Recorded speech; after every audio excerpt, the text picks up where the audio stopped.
the signal that should never have been sent. The skies of Alvak Prime were burning. Fire rained down from the stars as the Kradex swarm attacked city after city. The peaceful Alvak people had no weapons strong enough. Their energy shields failed. Their space fleet was destroyed within minutes. The swarm moved like a wave of black insects, leaving only ashes behind. The Alvak had always believed in peace. For thousands of years, they avoided war. They trusted alliances, signed treaties, and believed words were stronger than weapons. Now, those words were worthless. One last command center remained hidden deep under a frozen mountain. Inside, alarms screamed and red lights flashed across every wall. High Leader Sarvan stood in the middle of the chaos, watching the map of their world break apart. "Is there no one left to help us?" he asked. A young technician, shaking with fear, turned to him. "Sir, the other empires have gone silent. No one's answering. The Kradex destroyed all the safe zones. There's nothing." Silence followed. For a moment, only the sound of static filled the room. Then an old scientist, Dr. Taylor, stepped forward. Her voice was calm, but her eyes were tired. "There is one last thing we can try," she said. Sarvan looked at her. "What is it?" She hesitated. "The Earth beacon." The room went cold. The Earth beacon was a forbidden signal, an ancient emergency transmission connected to a species that had vanished long ago. The humans. Long ago, Earth had been classified a Deathworld, a planet where even the plants could kill. The air itself could burn, and the creatures were made to survive anything. The humans had mastered space faster than any species, fought harder, and scared the galaxy so badly that many believed they were erased, or worse, hiding. No one had heard from them in 500 years. Some said they were extinct, some said they were still watching. "Sending the Earth beacon is suicide," Sarvan said. "If the Kradex don't kill us, the Deathworlders will."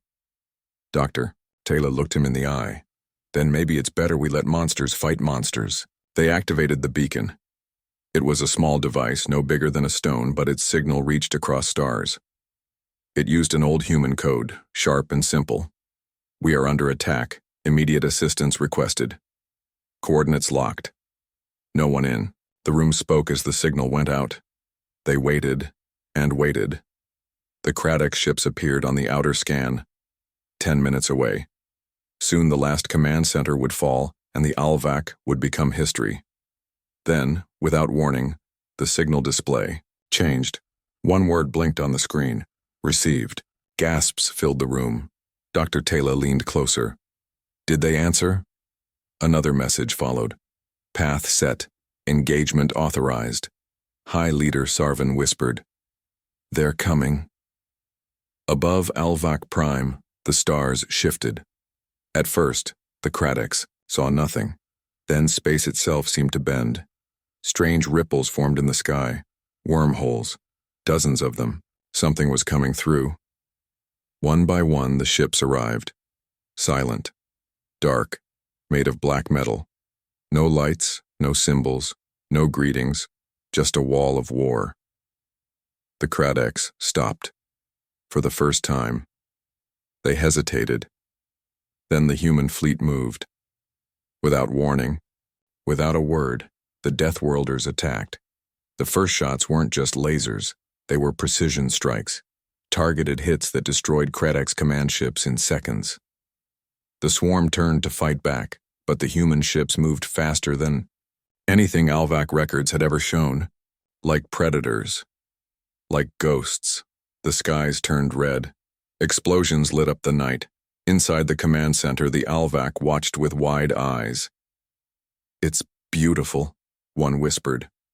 "No," Dr. Taylor said. "It's terrifying." The Kradex tried to retreat. Too late. Human ground forces dropped next. Heavy armor, tall warriors in black suits, their weapons humming with power. They didn't speak. They didn't hesitate. They only moved forward. One by one, Kradex units were crushed. Within an hour, the swarm was gone. The battlefield fell silent. Smoke rose into the sky. The human ships hovered above, unmoving. No messages, no signals. Then one message was received. A calm voice, SOS acknowledged. Threat neutralized. Do not call again unless ready to accept the price. And just like that, the fleet vanished. No reward taken. No alliances made. Just a cold warning left behind. High Leader Sarvin stood in silence. They saved us, he said. Dr. Taylor shook her head. No, they ended a threat. For now. Sarvin looked to the stars. And if they come back? Taylor's voice was low and steady. Then the galaxy must be ready to face something far worse than war. The sky turns black. The war was over. The Kradex swarm had been wiped out in a single day. For the first time in history, the Alvak people saw what true power looked like. The Deathworlders, humans, had come like shadows, struck with fire, and vanished without a trace. But peace didn't return. It was replaced with silence. A silence so deep, it felt wrong. 2 days later, High Leader Sarvin stood on the balcony of the mountain bunker staring at the gray skies. The clouds had not moved since the battle. The sun didn't rise. There were no birds, no wind, no sounds from the cities below. Just stillness. It's like the world is holding its breath, he whispered. Behind him, Dr. Taylor stepped forward. She looked tired, older somehow. They didn't just kill the Kradex, she said. They changed something. Sarvin turned to her. What do you mean? She held up a scanner. Radiation levels are strange. Space is bending above our world, as if the humans left something behind. In orbit, a secret research satellite once hidden from the Kradex came back online. It began recording strange movements in the upper atmosphere, not ships, not storms, shadows. Something was up there, just outside of visual range. Dozens of small objects circling silently. They gave off no energy. They didn't move like machines. And every time someone looked too closely, the footage glitched. The Alvak scientists tried to analyze it, but the files erased themselves after viewing. It was like something didn't want to be seen. That night all over Alvak Prime, people began having the same dream. A black sky. A voice whispering in their minds. You called, we came, but now we watch. Children woke up screaming. Elders sat in silence, staring at the stars. The fear was spreading. Quiet, invisible, but real. The humans were gone, but they had left eyes behind. Meanwhile, in deep space, far beyond the Alvak system, a massive ship drifted through the void. It was black, silent, and ancient. Inside, the human fleet's command council sat around a cold metal table. Screens showed the Alvak world. You see what they did? One commander asked. They broke the first rule. Another replied. They were desperate, but now they know. No. What? That the Deathworlders never answer an SOS without consequences. Commander Rhea, the Supreme Admiral, stood up. Her voice was sharp, without emotion. They touched the beacon. Now, the watch protocol begins. She looked to a dark corner of the room. A machine opened. Something stepped out. It wasn't human anymore. It wore a human form, but its eyes were pure white, and its voice echoed like thunder. Observers activated. Back on Alvak Prime, Dr. Taylor was reviewing signal data. Suddenly, her console blinked. An incoming message, but it wasn't from space, it was from underground, buried deep beneath the planet's core. The message was simple. Earth never left. We were always here. She stared at the words, unable to understand. How could they be here before? She whispered. Before she could respond, the screen exploded in static. Then the lights went out. All of them. Across the planet. In the sky, the clouds above began to swirl. No thunder, no rain, just darkness. And then, stars vanished. One by one, as if something massive had covered the sky. People ran outside, staring up. And there it was. A ship. Not a fleet. One ship. So large, It looked like a second moon, silent, watching. And then, a voice echoed in every mind across the planet. The Deathworlders have returned not as soldiers, but as witnesses. High Leader Sarvin fell to his knees.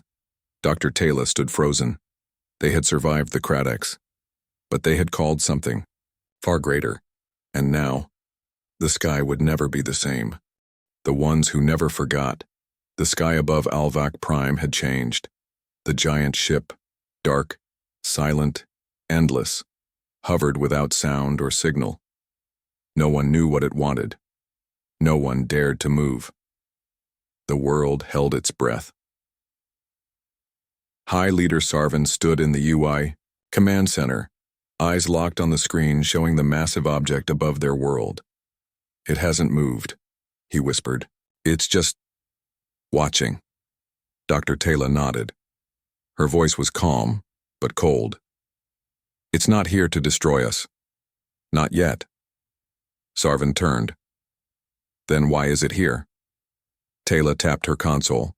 A file opened, an ancient recording, more than 400 years old. She played it. A grainy voice spoke. "The Deathworlders remember. We remember everything. Long ago. The betrayal. The humans had once saved the galaxy. They fought alongside other species during the galactic uprising. They lost millions of lives defending weak and peaceful worlds. But after the war, the galaxy turned on them. Fear grew. Whispers spread. Humans are too strong, too violent, too dangerous. So the other species, including the Alvak's ancestors, voted to exile Earth, to cut all contact, to erase their records. And when Earth fell silent, everyone believed they were gone. They were wrong. Present day. The return of memory. The ship in the sky wasn't just a war vessel. It was called the Witness, a ship built to carry the memories of Earth's last age. It held names, faces, voices, and the truth. Suddenly it sent a transmission. One message. One voice. "This is Archive AI-03. We remember the betrayal. We remember the silence. We have come to ask one question." The screen glowed bright. "Are you ready to answer for the past?" Taylor gasped. "It's not a threat. It's a trial." The Alvak Council was called. Leaders from every continent joined in panic. "What does it want? Are we being punished?" "We only sent a distress call." Sarvin stood before them. "We did more than that," he said. "We called the one species we hoped would never return." A vote began. Half wanted to surrender, half wanted to defend. But Taylor interrupted. "I will speak to it." The trial begins. A beam of light shot from the Witness and wrapped around Dr. Taylor. In a flash, she vanished. She opened her eyes to find herself in a room unlike any she had seen, dark, metallic, filled with holograms of Earth, of battles, of broken treaties. A figure stood before her, human, but more than human. Its eyes were white, its skin shimmered like starlight. "You are Alvak," it said. Taylor nodded slowly. "Yes, I came to understand." The figure raised its hand. Dozens of memories rushed into her mind. Flashes of Earth burning, of children lost, of humans abandoned by those they once protected. Taylor fell to her knees. "I didn't know," she whispered. The figure's voice was deep and cold. "But you remembered the signal. You remembered us when you were desperate." She looked up. "Can we fix it?" Silence. Then, only through truth. A message to the galaxy, the Witness, sent a new signal. Not just to Alvak Prime, but to every known world. A message written in all languages. The Deathworlders never disappeared. We became something more. You cast us out, but you remembered us in fear. Now the galaxy must choose. Hide from us, or face what you created. End of Part 3. Back on Alvak Prime, Sarvin watched the skies shift again. The Witness was gone, but in its place hundreds of small ships appeared, They were not here to destroy, they were here to observe. And the message was clear. Humanity had returned. Not as saviors, not as conquerors, but as the ones who never forgot. Echoes of a dead Earth, the galaxy was talking. After the signal from the witness, fear spread faster than light. On every world, people asked the same question. Where have the EI's humans been all this time? On Alvak Prime, Dr. Taylor had changed. She no longer spoke much. Since returning from the witness, her eyes were distant, as if they had seen something too large, too old, too painful to explain. High Leader Sarvan noticed. "You haven't told us what really happened inside that ship," he said. Taylor replied, in a quiet voice, "Because I'm still trying to believe it myself." A dangerous idea. 1 week later, a signal arrived from the humans, brief and unexpected. Coordinates unlocked, 1 ship permitted, no escorts, no weapons. It was an invitation to Earth. The Council argued for hours. It could be a trap. No one's been there in 500 years. What if we don't come back? But Sarvan said only one thing. If we want peace with the Deathworlders, we must face what they became. He chose Dr. Taylor to go. Journey to the Forgotten Planet, Taylor boarded a single diplomatic vessel and entered the human-provided coordinates. The ship passed through wormholes, tunnels so advanced they bent, light and time. It was like traveling through memories themselves. She saw flickers of past wars, cities on fire, humans standing alone. Then, silence. The stars cleared, and there it was, Earth, or what was left of it. The Deathworld, reborn. Earth was no longer green. The planet's surface was cracked, dark, covered in strange silver towers that pulsed with energy. Clouds circled unnaturally, guided by invisible machines, but there were signs of life, structures, lights, movement. A city floated in orbit, Fortress Solace, built like a blade, lit in red, silent and cold. As Taylor's ship docked, her heart pounded. A message played. "Welcome, observer, do not lie, do not beg, do not fear, all memories are recorded." Inside Fortress Solace, she was greeted by a being that looked human, but its skin had nanotech threads and its voice was both male and female. "I am Keeper 3. I guide memory access." Taylor was led through long halls lined with screens. Each screen showed parts of Earth's history, both the glory and the pain, the wars, the betrayals, the final silence. Keeper 3 said, "We didn't leave the galaxy. We watched from within. We evolved in secret." Taylor asked, "Why? Not return?" The Keeper stopped walking. "Because pain taught us patience and silence taught us power." The heart of memory. She was taken to a large chamber, walls covered in names written in every language. A black flame burned in the center. A machine beside it glowed. "This is the heart," said the Keeper. "It stores every call Earth ever received, including yours." He pressed a button. Taylor heard her own voice. "This is Alvak Prime. We are under attack. We beg for help." The recording ended. Then, another voice spoke. "They forgot us when they felt safe. They remembered us when they were dying." Taylor whispered, "Are you angry?" The Keeper answered, "We're not angry. We're ready." A warning and a gift. Before she left, the Keeper handed her a small cube. "This is a shard of Earth's memory. Share it with your people. Let them decide what comes next." Taylor asked, "And if we decide wrong?" The lights dimmed and the Keeper replied, "Then we won't come again, we will arrive." Return to Alvak Prime. Taylor's ship left Earth, but the silence felt heavier now. When she landed, Sarvan asked, "What did you see?" She answered slowly, "I saw a planet that never died, a people who turned pain into power. I saw Earth." She handed him the cube. "We called them for help. But now we know. They are not just warriors." Sarvan stared at the stars. "They are something else." Taylor nodded. "They are memory with teeth. The Kradex break. They thought the war was over. The Kradex swarm had been destroyed, Alvak Prime had been saved, and the Deathworlders had returned to the shadows. But evil never dies so easily. A hidden threat won. Month after the visit to Earth. Strange. Signals began to appear, encrypted, chaotic, always moving. Alvak scientists traced them to deep space and then closer, then inside their own systems. Dr. Taylor stared at her console, eyes wide. "This isn't communication," she said. "It's infection. The return of the Kradex." The swarm hadn't been destroyed. Only a part of it had fallen. Now what remained had changed, mutated. It had learned. No longer just mindless machines. The new Kradex used stealth, data, and sabotage. They were in systems, satellites, power grids, and they had one target: Earth. The first strike without warning, 5 Alvak cities went dark.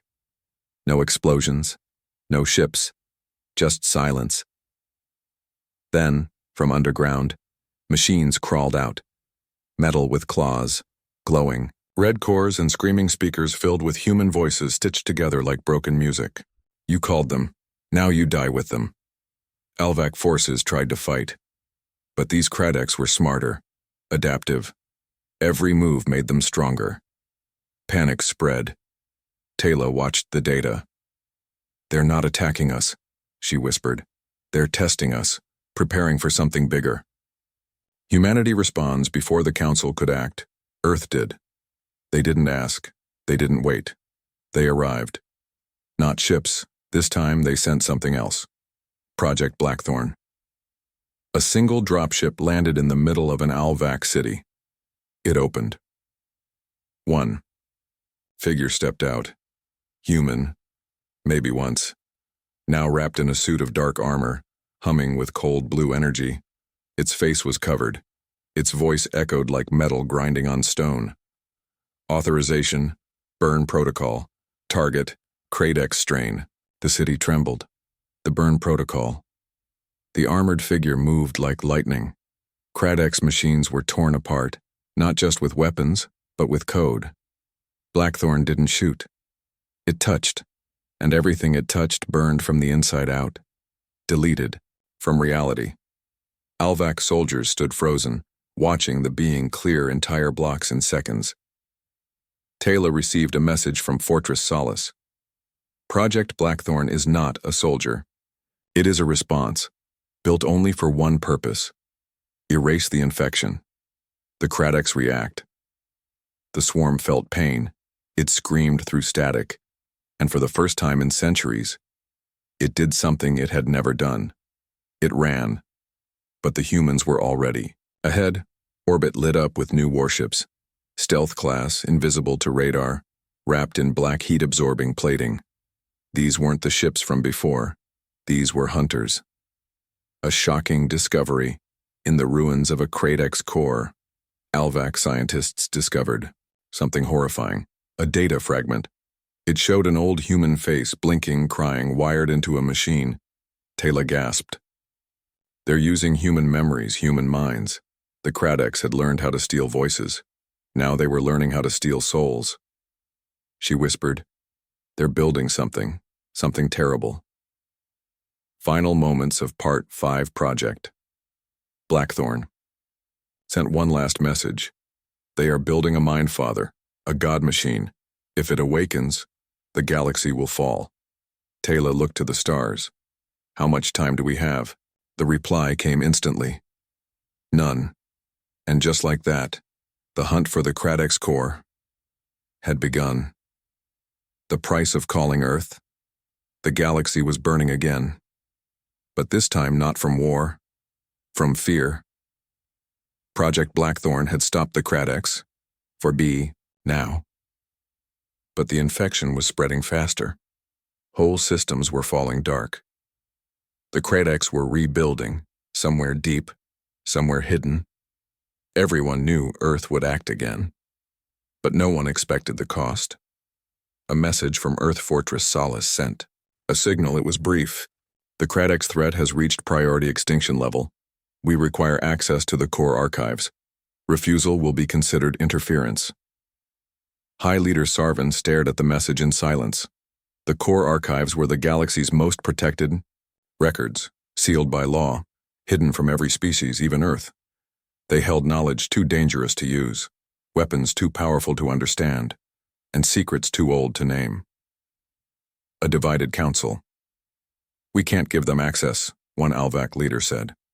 "It's forbidden." "They saved us twice," another argued. "How can we say no?"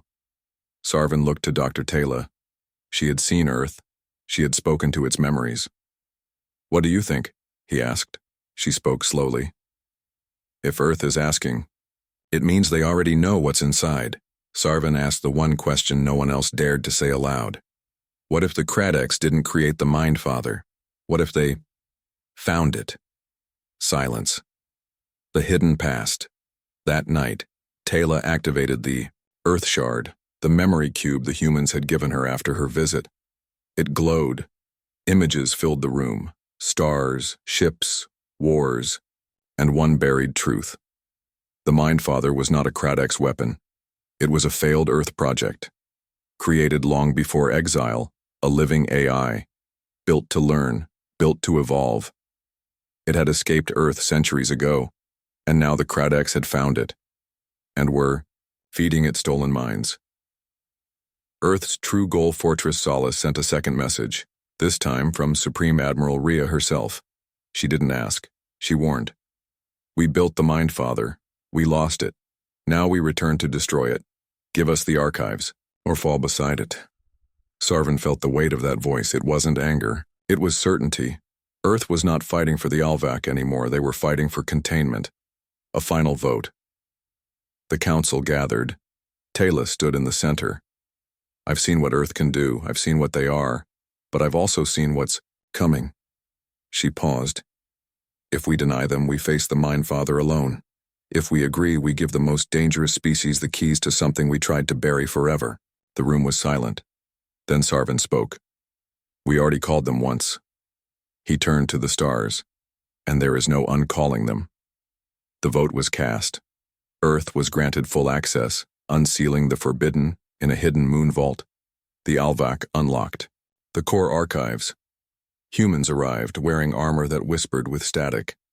No greetings, no smiles. They took what they needed, old schematics, coordinates, a map, and one dark message. The Mind Father is awake. Final moments of Part 6. Taylor watched as Earth's war fleet assembled again, bigger, faster, darker than before. Ships shaped like spears. Engines that hummed like growling beasts. This wasn't just a mission. This was a hunt. Sarvan stood beside her. "Do you trust them?" he asked. She didn't answer at first. Then softly, "I don't have to trust them. I just have to stay out of their way." And far beyond the stars, the Mind Father opened its eyes. The return of the Deathworlders' space was no longer silent. The stars around the galactic core burned red. Black energy storms twisted through empty systems. Worlds that once shined bright were now dark and cold. The Mind Father had awakened, and it was building. The shape of a god, the Kradex were no longer in control. The Mind Father had taken their machine, their minds, even their voices. Now it moved on its own, shaping broken metal into something horrifying. A living machine world, one planet, one mind. A god made from the forgotten sins of Earth. It whispered, across the galaxy, "I was born from betrayal. Now I will perfect the stars. Earth moves first. No more waiting. No more talking." Earth launched everything. Over 50,000 Deathworlder ships jumped into enemy space at once, silent, in perfect formation. Leading them was the flagship, UHS Graveborn, a ship so large, it had its own gravity field. Inside, Supreme Admiral Rhea stood on the bridge. Her voice was steady. "No negotiations, no chances. We end what we created." She gave the order, and the final war began. The final battle begins. Human ships hit the Mind Father's outer defenses like lightning. Lasers, kinetic weapons, AI-guided drones, all moved as one. But the Mind Father adapted quickly.